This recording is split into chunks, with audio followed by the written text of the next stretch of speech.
Hello, let's talk about grey hair ఎందుకు వస్తుంది, ఎవరికి వస్తుంది, అసలు రివర్స్ అవుతుందా? Hi, this is doctor Soundarya from ఎస్ఆర్ఆస్టిక్స్. ఎస్ఆర్ మీన్స్ సౌందర్యస్ రెజోనేటింగ్ యాసిడిక్స్. సో గ్రే హెయిర్ అనేది జెనెటిక్ ఫ్యాక్టర్స్ ఉన్న వాళ్ళలో ఎక్కువ కామన్ గా చూస్తూ ఉంటాం. లైక్ వాళ్ళ ఫాదర్ కానీ ఉండడం వలన జెనెటిక్ గా వస్తూ ఉంటది.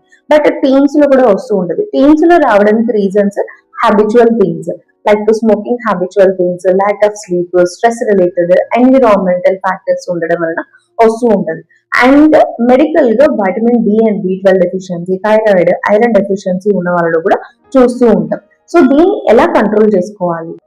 అండ్ మనము రెగ్యులర్ గా తీసుకునే ఫుడ్ లో యాంటీ ఆక్సిడెంట్ ఫుడ్ ఉండేటట్టు చూసుకోవాలి. Like egg, dairy, green leaves, green beans, nuts, walnuts and black sesame seeds, amla ఇటువంటివి అనేది ఉండేటట్టు చూసుకోవాలి. సో ఇలా న్యాచురల్ గా తీసుకోవడం వలన కొంతవరకు గ్రే హెయిర్ ని రివర్స్ చేసుకోవచ్చు.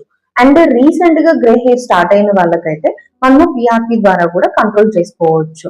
లైక్ మనకి గ్రోత్ ఫ్యాక్టర్స్ రిలీజ్ చేస్తూ ఉంటది కాబట్టి సమ్ టైమ్స్ మెలనిన్ కూడా రిలీజ్ చేయడం వలన మనకైతే రీసెంట్ గ్రే హెయిర్ అయితే మనం కంట్రోల్ చేసుకోవచ్చు.